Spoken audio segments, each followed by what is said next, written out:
Coming up on this week's news, a federal report offers a first look at a series of deadly crashes on the Ohio Turnpike. Oklahoma redraws one turnpike and long-term turnpike plans.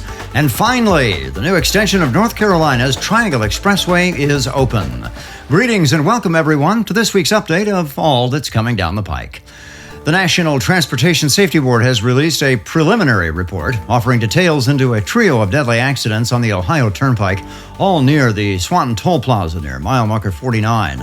Those happened during rush hour the morning of August 15th. That preliminary report lays out only the specifics of when and where each crash happened, along with the specific fatality and injury counts. It begins with the first accident at around 5:34 a.m. in the eastbound lanes of the Ohio Turnpike, approaching the Swanton Toll Plaza. The report does note the second crash at 5:54 a.m. happened in the eastbound traffic jam that resulted from the first crash, and the third crash at 6:24 a.m. happened in the westbound backup that resulted from the first two crashes. Essentially, it appears there was a chain reaction. As to the ultimate cause of the first crash and subsequent accidents, the NTSB continues investigating to determine what factors may have contributed to the accidents, including any environmental, engineering, or infrastructure issues. Western North Carolina is reeling from the devastating impacts of Hurricane Helene as we start the week, but transportation officials in North Carolina did have a chance to finally cut the ribbon and open the new extension of the Triangle Expressway in the Raleigh-Durham area. That roadway was supposed to open after Labor Day, but erosion issues were exposed when Tropical Storm Debbie passed through the area back in August. KOCO TV5 in Oklahoma has been reporting the Oklahoma Turnpike Authority has revised its toll road construction plans, in part due to recent opposition to the design and impact of a new extension that'll be passing near Norman, just south of Oklahoma City. Recent opposition to the OTA's plans for that new extension have forced a redesign to remove access frontage and some interchanges, although the basic route will remain the same. Meanwhile, KOCO TV reports the OTA has updated its list of needed roadways, some of which are now redundant leftovers from 60 and 70-year-old development plans. A total of 35 roadways are still on the updated list, though, which now must get public input as well as legislative approval. One project that is moving forward is the new I-69 connection between Evansville, Indiana, and Henderson, Kentucky, over the Ohio River. Groundbreaking ceremonies touched off new construction on the Indiana side this month. New access approaches are being built to connect to the new roadway. Construction has been underway since the beginning of the year on the Kentucky side of the river, where new roundabouts are being built on the approaches to the new Interstate segment. Those are expected to open later this year, by the way. The current project is a key element that will complete the I-69 connection between the two communities, with critical funding from both state resources in Kentucky and state resources in Indiana, the Biden administration, as well as tolling for that new bridge over the Ohio River, which will be run, by the way, by the same agency that handles the three Louisville area toll bridges.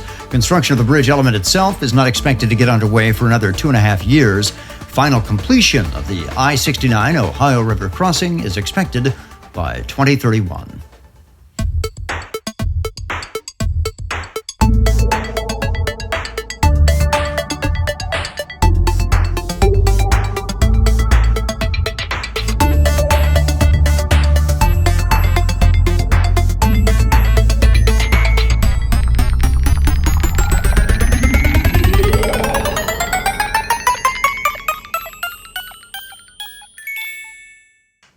From the In Case You Missed It file, owners of General Motors electric vehicles can now use Tesla charging stations, which remain more abundant than other EV charging stations for non-Tesla cars.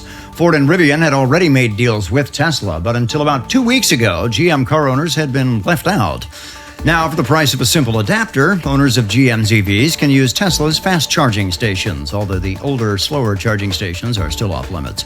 Adapters for those Tesla charging stations can be purchased for $225, which is exactly $225 more than Ford and Rivian are charging, by the way.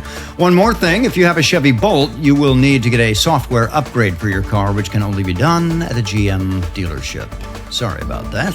Finally this week, a public comment period now open for anyone wanting to opine about the environmental impact of the Interstate 5 bridge replacement project, which aims to swap out the older bridges connecting Oregon and Washington states. Public comment opens September 20th and will continue through November 18th.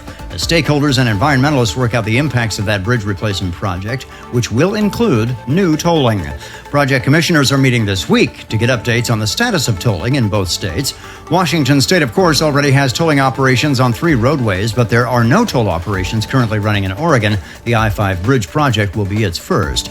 Commissioners this week will also be reviewing various toll and traffic scenarios and setting a work plan for developing toll rates for the new I-5 bridge. To offer your comments on the environmental study, simply visit interstatebridge.org and follow the link on the homepage to read the draft as well as leave any comments. Coming up next week, a toll increase on the Delaware Memorial Bridge is likely in the coming year. We'll preview public hearings coming on the 8th and 10th of October. Until then, drive safely, remembering situational awareness, of course. Thanks once again for watching from all of us at turnpikes.com, the Turnpike Authority.